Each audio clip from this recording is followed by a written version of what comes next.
Uma tecnologia que existe há mais de 30 anos e despontou no mercado na última década. Eu estou falando da impressão 3D. Já ouviu falar?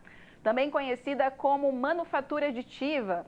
Ela cria objetos físicos camada por camada e é utilizada em diversas áreas, desde a medicina até a construção civil. Quer ver exemplos práticos de como empresas estão utilizando a impressão 3D? Então, dá só uma olhada no que você vai ver no Estação Mercado de hoje. Vamos conhecer uma equipe que usa a impressão 3D para fazer próteses. A Vanessa Nascimento vai mostrar detalhes desse projeto que atende pessoas de todo o Brasil e já tem reconhecimento internacional. Além disso, ela também aprendeu o passo a passo da produção 3D no quadro Job do Dia. Conto com a sua companhia a partir de agora. O Estação Mercado está no ar.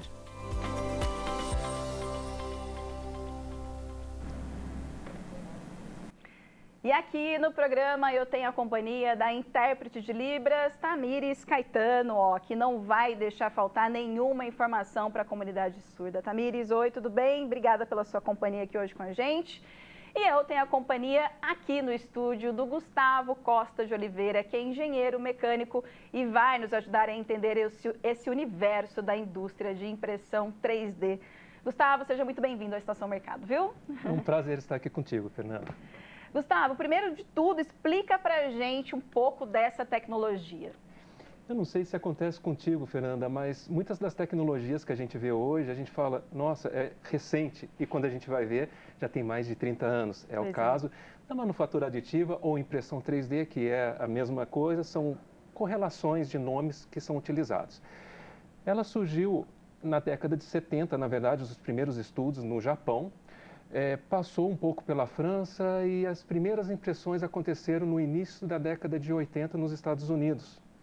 De lá para cá, a tecnologia foi evoluindo, inicialmente era só para a indústria, foi evoluindo e hoje ela já está ramificada em vários segmentos de mercado. Muito disso foi possível por conta dos custos que melhoraram, reduzir os custos das impressoras, dessas máquinas que fazem impressão. A partir do ano de 2009, caíram-se algumas patentes. Então, a tecnologia de entrada ficou mais acessível para a população.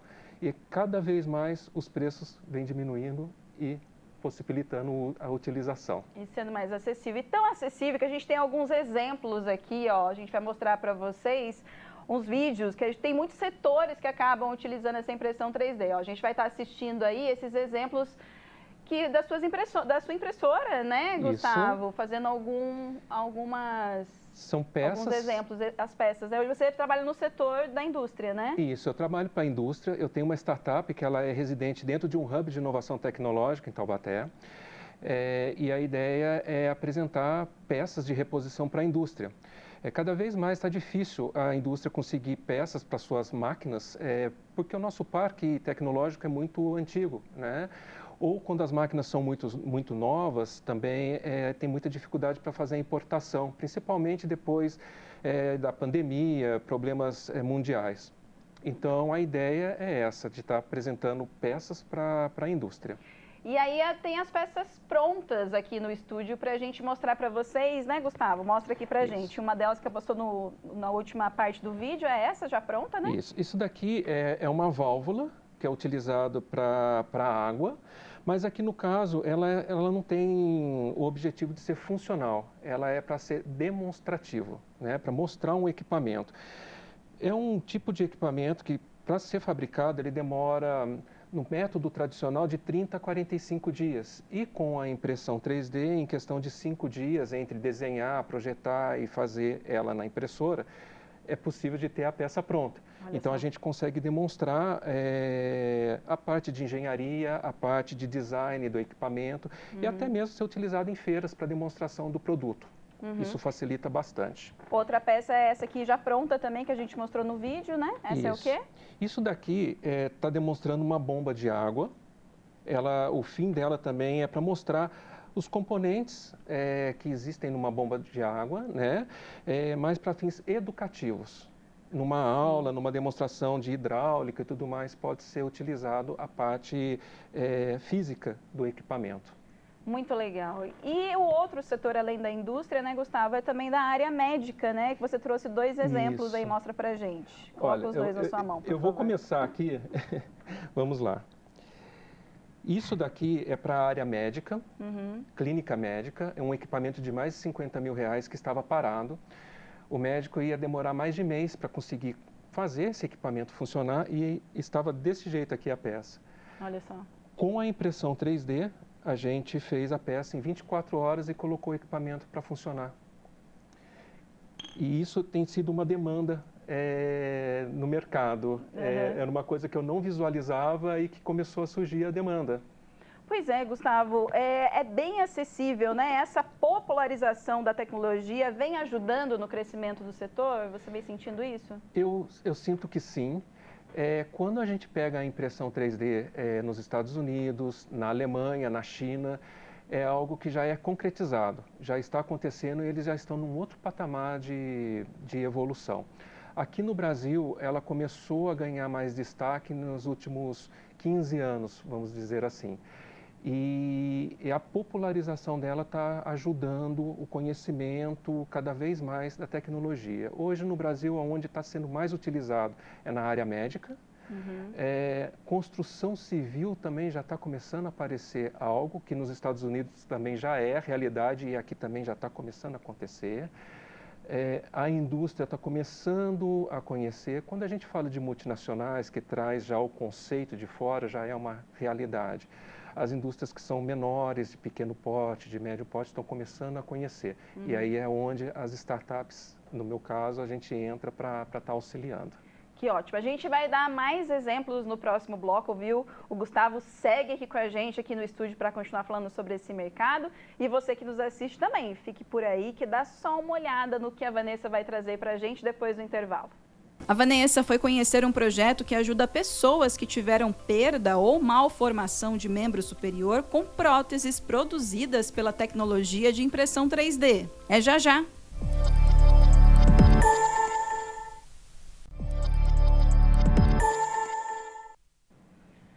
Estamos de volta com a Estação Mercado e voltando o nosso papo aqui com o Gustavo, que é engenheiro mecânico, que está falando um pouquinho sobre o mercado da impressão 3D. Como a gente viu no bloco anterior, é uma área muito promissora que está em crescimento no mundo todo, né, Gustavo? Exato. Principalmente lá fora com a construção civil. A gente vai colocar umas imagens, umas fotos de uma casa sendo construída, né, Gustavo? Impressionante. É impressionante. Olha lá. Conta pra gente. Essa daí é a máquina que faz a impressão, aí é a casa já impressa, né, as paredes impressas, a casa já finalizada e depois aí a gente já vê por dentro da casa. Como é que funciona esse processo, Fernanda? É uma coisa muito interessante. Para você ver, são casas, isso daí é nos Estados Unidos, na região de Austin, no Texas, são casas de 180 metros quadrados, mais ou menos, de construção. Pelo método tradicional de construção americano, demoraria de 3 meses a 5 meses, dependendo da mão de obra e tudo mais, para fazer uma casa, um método tradicional. Essa casa impressa demora de 1 mês e meio para ficar pronta, porque as paredes são impressas, mas depois tem que passar o cabeamento, colocar a porta, telhado, o acabamento, que é a mão humana ainda que faz. Mas é muito interessante. Olha para onde é que a tecnologia está indo. Aqui a gente nem mencionou, mas existem impressoras que fazem doces. Meu Deus! São muitos setores que ela vem entrando, né? Vem entrando. Existem prognósticos assim, para uso da impressão 3D. É uma tecnologia que eles estão prevendo usar no futuro para imprimir órgãos humanos. Então, existem estudos para isso. Alimentos, dizem também que no futuro conseguirão fazer alimentos com a impressora. Então, tem muita coisa que a tecnologia está vindo agregando no dia a dia como uma ferramenta muito forte.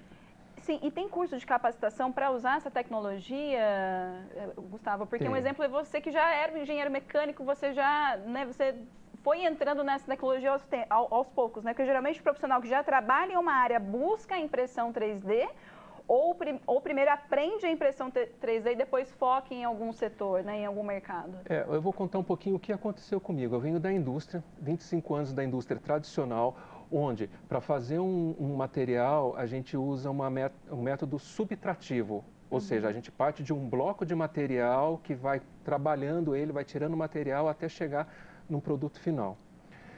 Há 4 anos atrás eu fui buscar a tecnologia inversa, de manufatura aditiva, para colocar material para a gente ter um produto final.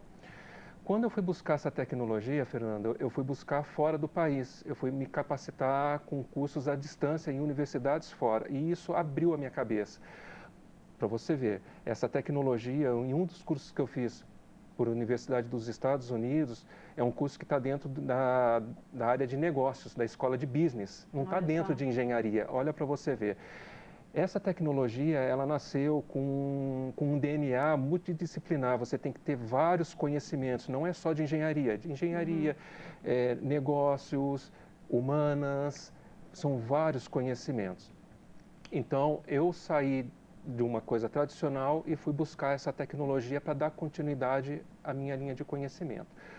As pessoas mais novas que estão entrando no mercado, eu acredito que aqui ainda no Brasil, ainda vai ter que buscar um curso, primeiro de engenharia, para entender a parte de materiais, para depois, dentro desse curso, ir migrando para a área de manufatura aditiva.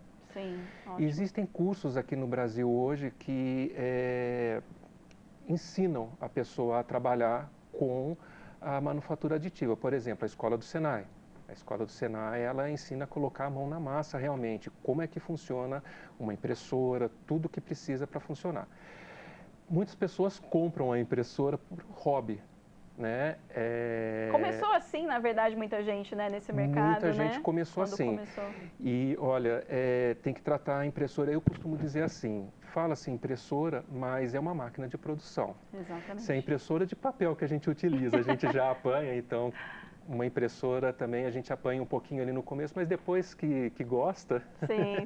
daí flui bem bacana. Gustavo, a gente vai dar mais uma pequena pausa aqui no nosso papo para dar um exemplo para você aí, viu, aqui da nossa região. A gente vai falar da impressão 3D na área da saúde. Gustavo deu um exemplo aqui para a gente vai dar um exemplo de uma universidade daqui, viu? E quem vai mostrar isso é a Vanessa Nascimento. Ela foi conhecer um programa de próteses que usa essa tecnologia na Unifesp aqui de São José dos Campos para melhorar a inclusão social de crianças ou pessoas com perda ou malformação de membro superior. Olha que interessante, vamos conferir. Oi, Fernanda. Hoje eu estou aqui na Unifesp para conhecer um projeto muito legal chamado Mão 3D. Quem está aqui do meu lado é a professora Elisete. Professora, esse projeto já funciona aqui em São José há 10 anos, né? Explica para a gente o que é esse projeto. O Mão 3D é um projeto de base tecnológica. Nós desenvolvemos próteses, órteses e dispositivo para pessoas com necessidade de membro superior. Fazemos a doação gratuita, o desenvolvimento é feito na Unifesp de São José dos Campos. Esse projeto funciona para pessoas sem algum membro, né? Ou alguém que tem alguma dificuldade. Qual que é a diferença de prótese e órtese? Nós trabalhamos com fluxo digital utilizando manufatura aditiva. Nesse contexto, a diferença entre próteses e órteses é que a prótese ela substitui uma parte do membro que falta, a pessoa que nasceu sem um membro ou que perdeu devido a um acidente ou uma doença. A órtese é um dispositivo que pode ser usado por um curto período de tempo ou durante toda a vida, em casos de AVC, paralisia cerebral ou algum tipo de lesão medular. Esse projeto, ele é destinado para quem? Quem que pode procurar vocês? Existe uma fila? Porque para mim é novidade, viu, Fernanda? Eu descobri agora um projeto tão bonito porque acaba dando vida para as pessoas, né? Como nós somos um projeto social, nós fazemos a doação sem restrição de quem vai receber. Mas a nossa prioridade é a região aqui do Vale do Paraíba, principalmente porque as pessoas têm mais facilidade de chegar até nós, mas nós atendemos o Brasil inteiro.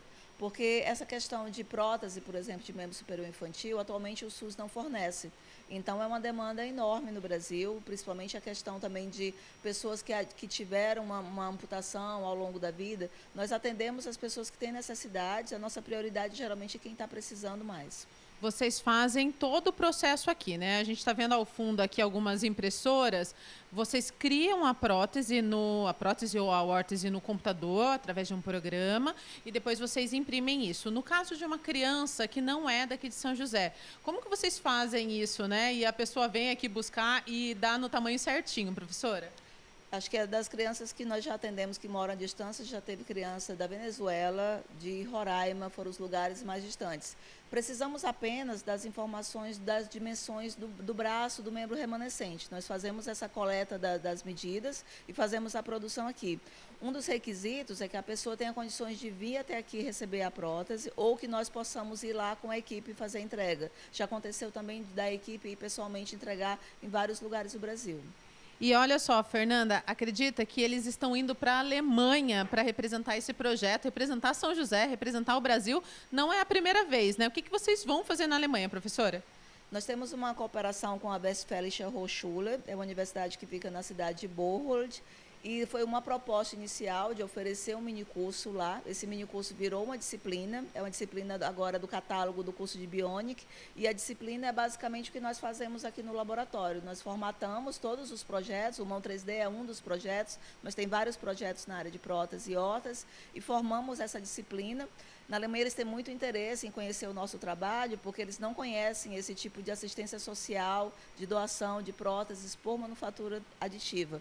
Então, como a realidade da Alemanha é outra, eles não têm a experiência de ter um grupo de alunos na universidade que desenvolve dispositivos e doa para a comunidade para melhorar a qualidade de vida de alguém. Muito legal. Professora Elisete, muito obrigada. E daqui a pouquinho a gente volta, porque eu realmente vou colocar a mão na massa. Eu vou saber como que funciona, como é fazer um membro, né, uma órtese ou uma prótese, mas é daqui a pouquinho no Job do Dia. Que demais, né, gente? Né, professora Elisete, muito obrigada por receber nossa equipe. Que demais, né, Gustavo, esse projeto? É demais esse projeto. O laboratório Mão 3D da Unifesp aqui em São José é fantástico. Eu estou desenvolvendo uma pesquisa lá com eles, você estava falando da multidisciplinaridade. A partir da indústria, fui para medicina, para a área médica, e estou desenvolvendo hoje, com a impressão 3D, um dispositivo para a área de câncer. Que demais, que demais. Ó, a gente continua falando, o Gustavo continua com a gente aqui no estúdio, como a Vanessa comentou aí, ó, ela vai chamar o Job do Dia. Do próximo bloco a gente tem o Job do Dia aqui no Estação Mercado, viu? Espero você, já já. Vamos ver na prática como a impressão 3D é feita. A Vanessa Nascimento foi até uma universidade da região para ver o passo a passo dessa tecnologia. É daqui a pouco.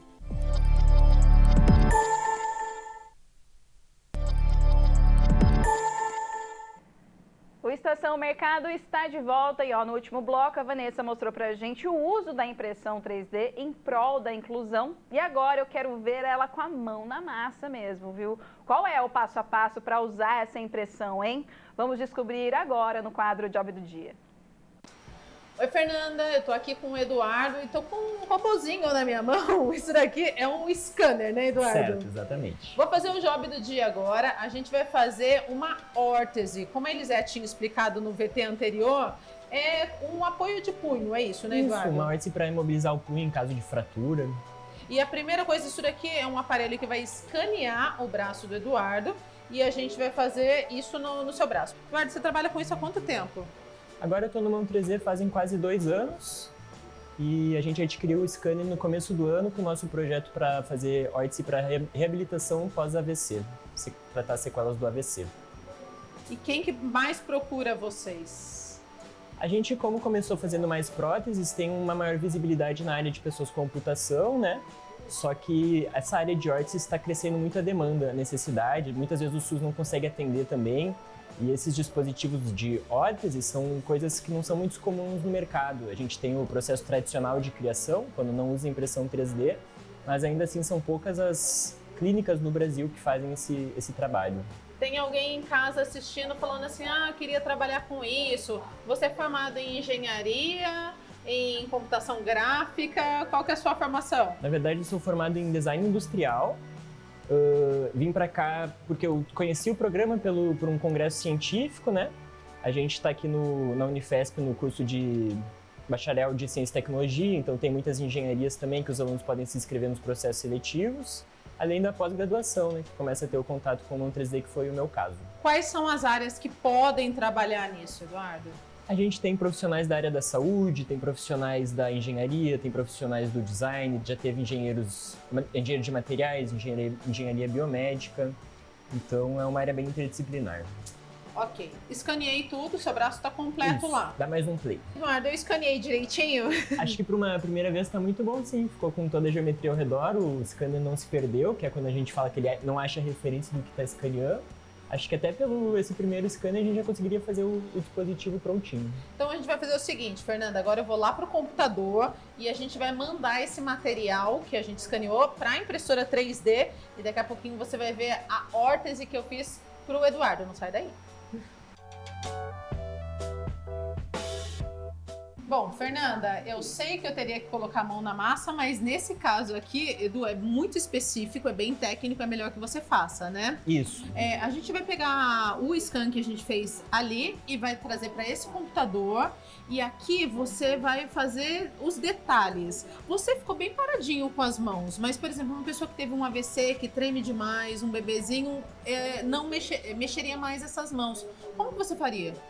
Então esse primeiro processo seria tratar a malha do escaneamento, a gente chama de malha, que é aquele objeto tridimensional feito de pontos, então vira uma malha. A gente traz para o software e faz os ajustes. E o mercado de trabalho? Você é gaúcho, Eduardo é gaúcho, Fernanda, e veio aqui para São José. O mercado de trabalho é amplo, as pessoas conseguem trabalhar depois que entram nessa área? Hoje em dia, a expertise de trabalhar com modelamento digital que a gente fala é um diferencial legal para um engenheiro. No curso de design eu já estudei bastante isso, então acaba abrindo algumas portas na área. Eu acabei optando um pouco pela área acadêmica, que é algo que eu já gosto mais, vim para cá estudar isso, fazer pesquisa mesmo, que também tem bastante área, a gente sabe que a gente precisa desenvolver pesquisa na área da saúde, dispositivos médicos, então tem alguns caminhos que se abrem. Muito bom. Aqui a gente fez a mão, né? A prótese da mão. Agora a gente vai fazer o apoio mesmo, né? A órtese. Perfeitamente. Depois da gente fazer todo o tratamento da malha que eu comentei, a gente vai fazer um desenho sobre isso e a partir desse desenho a gente vai criar a órtese. Vou fazer esses detalhes aqui com o Eduardo e daqui a pouco vai lá para impressão, hein?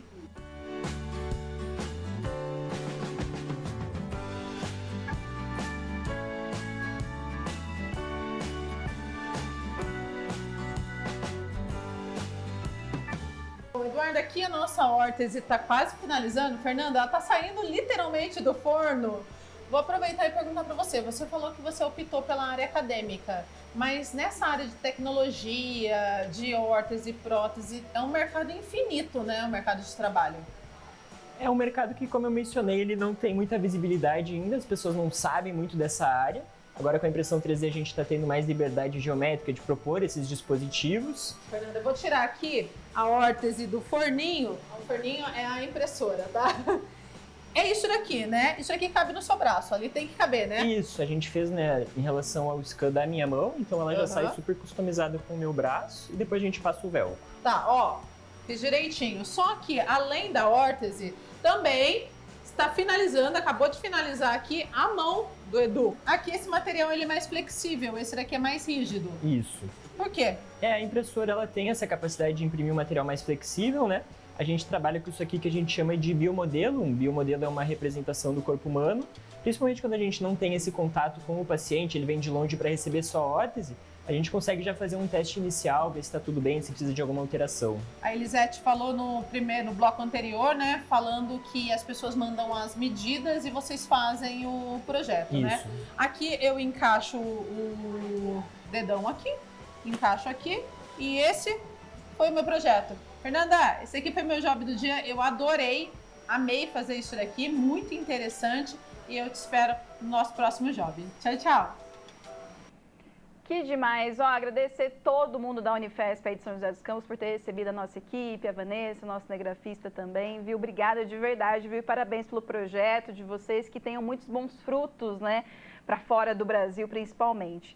Gustavo, voltando aqui nosso papo, né? Qual é o melhor caminho para entrar no ramo da impressão 3D? Tem as universidades, você comentou que também tem escolas estaduais que estão começando, né, a entrar nesse mercado também, né? A ensinar a entrar. Isso, eu tenho sido assim, procurado por algumas escolas que elas estão começando a trabalhar com as impressoras em nível de crianças de 13 anos, 12 anos.